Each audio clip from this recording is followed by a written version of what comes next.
एक छोटे से शहर का कोना जहाँ रोजमर्रा की भागदौड़ के बीच लोग कुछ पल सुकून के तलाश में आते थे। उस कोने में था कबीर कैफे। इसका माहौल ही अलग था। दीवारों पर पुराने गाने लिखे हुए, कोने में किताबों का छोटा सा रैक और हर शाम धीमी लाइट के साथ एक सुकून भरी हवा। रागिनी जो वहां रोज स्केचबुक लेकर बैठा करती थी, और अंशुमन जो कैफे में अक्सर अपनी कॉफी के साथ कुछ लिखने की कोशिश करता।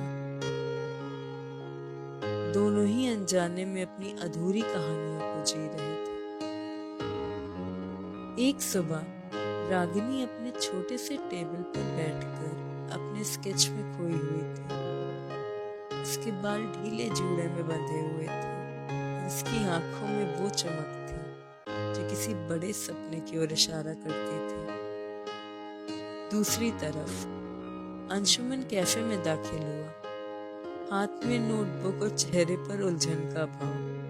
वो अपनी कहानी के लिए एक शुरुआत तलाश रहा था। संयोग से अंशुमन ने रागिनी की स्केचबुक पर हाथ मार दिया और उसकी पेंसिल और पन्ने जमीन पर बिखर गए। आई एम रियली सॉरी, मेरा ध्यान नहीं था, अंशुमन चीखते हुए बोला। कोई बात नहीं, रागिनी ने मुस्कुराते हुए कहा। शायद इन पन्नों को भी खुली हवा में सांस लेने की जरूरत थी। ये छोटा सा पल उनके लिए खास बन गया। पहली बार दोनों ने एक दूसरे को देखा। धीरे धीरे रागिनी और अंशुमान का मिलना एक आदत बन गया। कैफे में उनकी जगह फिक्स हो गई थी। रागिनी अपनी स्केचबुक लेकर आती और अंशुमान अपनी कहानियों की अधूरी नोटबुक। तुम हर बार ऐसी पेंटिंग्स क्यों बनाती हो जिसमें चेहरे अधूरे होते हैं? अंशुमान ने पूछा। क्योंकि मैं खुद को अधूरा महसूस करती हूँ। शायद जब मैं पूरी हो जाऊंगी तो ये चेहरे भी पूरे हो जाएंगे, रागिनी ने गहरी आवाज में जवाब दिया। अच्छा ये बताओ, तुम्हारी कहानियां हमेशा अधूरी क्यों रह जाती हैं? रागिनी ने पलटकर पूछा। क्योंकि मुझे वो एक परफेक्ट अंत नहीं मिलता, अंशुमन ने हल्की मुस्कान के साथ कहा। इन छोटी छोटी बातों में दोनों ने एक दूसरे के दर्द और सपनों को समझना शुरू कर दिया। एक दिन रागिनी को दिल्ली से एक बड़ा मौका मिला। उसकी पेंटिंग्स को एक आर्ट गैलरी में जगह मिली थी। ये उसकी जिंदगी का सबसे बड़ा मौका था, लेकिन साथ ही ये उसके और अंशुमन के बीच दूरी बढ़ा सकता था। क्या हुआ, इतनी शांत क्यों हो? अंशुमान ने पूछा। मुझे दिल्ली जाना है, मेरी पेंटिंग्स को गैलरी में जगह मिली है, रागिनी ने धीरे से कहा। वाह, ये तो बहुत बड़ी बात है, तुम्हें तो खुश होना चाहिए, अंशुमान ने कहा। पर मुझे डर है, अगर मैं गई तो हम दोनों के बीच क्या होगा? रागिनी की आवाज में एक झिझक थी। तुम्हें जाना चाहिए, ये मौका बार बार नहीं मिलता, अंशुमान ने थोड़ी झिझक के साथ कहा। यहाँ अंशुमान ने अपना प्यार जाहिर तो नहीं किया, लेकिन उसके शब्दों में बलिदान छुपा था। रागिनी दिल्ली चली गई। उसकी पेंटिंग्स को पहचान मिली, वह अखबारों में छपी, लोगों ने उसे सराहा। लेकिन हर रात जब वह अकेले बैठती तो उसे अंशुमान की बातें याद आती। दूसरी तरफ अंशुमान ने रागिनी की कमी को अपनी कहानियों में उतारना शुरू कर दिया। उसने अपनी नोटबुक में वो शब्द लिखे जो वह कभी नहीं कह पाया था।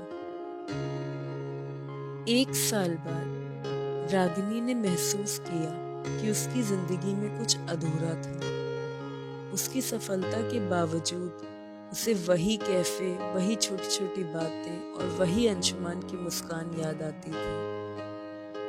वो उसी पुराने कैफे में लौटी, जैसे ही उसने दरवाज़ा खोला, अंशुमान अपनी जगह पर बैठा था, अपनी नोटबुक के साथ। अंशु, रागिनी की आवाज़ हल्की सी कांप रही थी। अंशुमान ने पलटकर देखा और उसकी आंखों में वही चमक थी। तुम लौट आई? हाँ, तुम्हारे बिना ये सब कुछ अधूरा था, रागिनी ने कहा। दोनों की आंखों में आंसू थे। उन्होंने समझ लिया था कि उनके सपने और प्यार साथ साथ चल सकते हैं। उस दिन से उन्होंने साथ में अपने सपनों का पीछा करना शुरू कर दिया। रागिनी ने अंशुमान की किताब का कवर डिजाइन किया और अंशुमान ने अपनी कहानियों में रागिनी को जगह दी। उनकी कहानी अधूरी नहीं थी, ये प्यार और सपनों के संतुलन की मिसाल थी।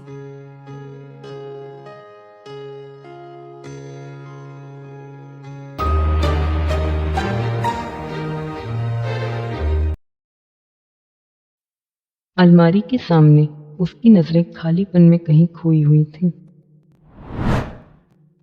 उस रात रिया ने आदित्य से कहा, तुम बदलने की कोशिश कर रहे हो लेकिन खुद से लड़ाई नहीं जीत पा रहे। अगर ये जारी रहा तो शायद हम फिर कभी पहले जैसे न बन पाए।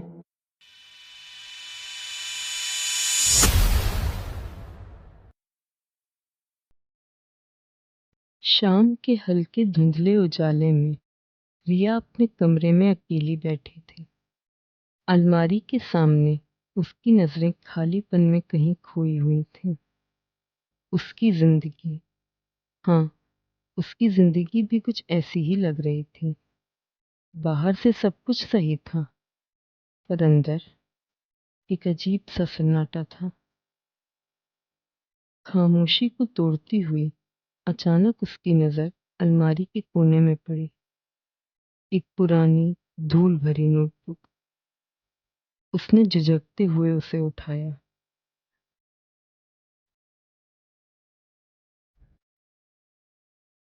जिसे उसने और आदित्य ने शादी के शुरुआती दिनों में साथ मिलकर भरा था। वादों और सपनों से सजी एक किताब। पहला पन्ना। रिया के कांपते हाथों ने उसे खोला।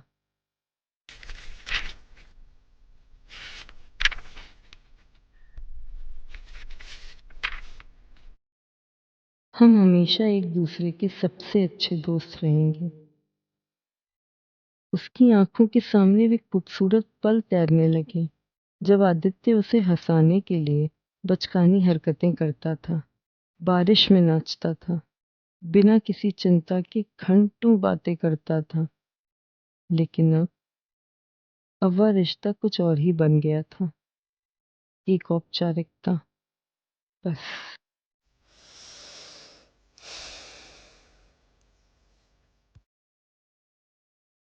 क्या प्यार सच में खत्म हो गया है? रिया ने खुद से पूछा। उसे लगा जैसे वो एक गहरे कुएं में गिर रही हो, जहां से बाहर निकलने का कोई रास्ता नहीं। दूसरी तरफ आदित्य। आदित्य अपनी दुनिया में खोया हुआ था। हर दिन की शुरुआत एक अलार्म से होती थी। ऑफिस, काम, जिम्मेदारियां, यही उसकी जिंदगी बन चुकी थी। लेकिन जब रात में अकेला होता तो मन के किसी कोने से एक सवाल उठता, क्या मैं खुश हूं? ये सवाल हर बार अनसुना रह जाता, लेकिन रिया के बदलते व्यवहार ने उसे सोचने पर मजबूर कर दिया।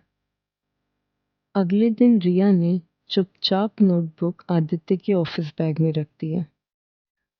आदित्य ने लंच ब्रेक में नोटबुक निकाली, पहले वादे पर नजर पड़ी।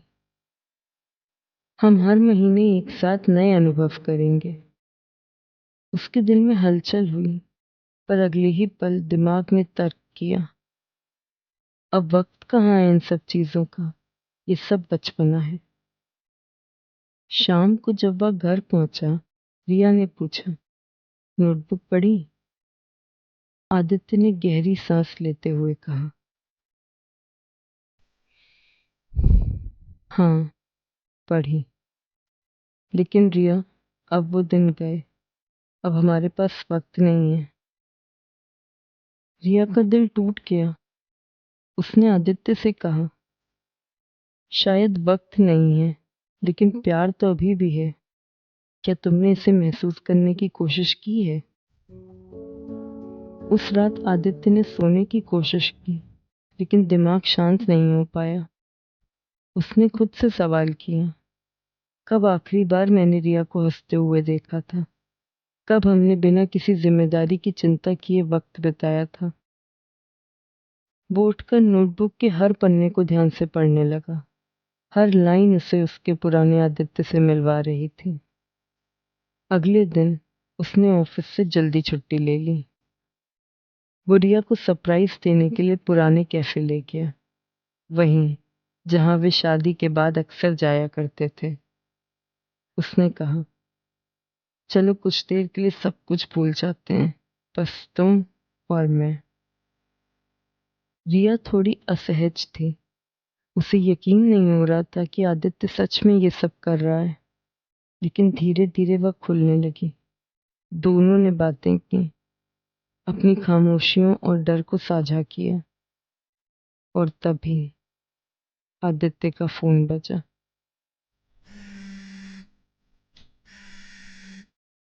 ऑफिस से कॉल था।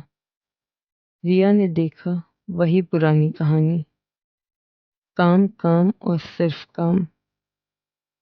उस रात रिया ने आदित्य से कहा, तुम बदलने की कोशिश कर रहे हो, लेकिन खुद से लड़ाई नहीं जीत पा रहे। अगर ये जारी रहा तो शायद हम फिर कभी पहले जैसे न बन पाए। आदित्य ने महसूस किया कि रिया सही कह रही थी। उसने छोटे छोटे कदमों से अपनी जिंदगी बदलने की कोशिश की। हर दिन रिया को उसके पसंदीदा चाय के कप के साथ गले लगाना, काम के बाद फोन बंद करना, हर हफ्ते एक दिन सिर्फ उनके लिए निकालना। इन छोटे कदमों ने रिया के अंदर भी उम्मीद जगा दी।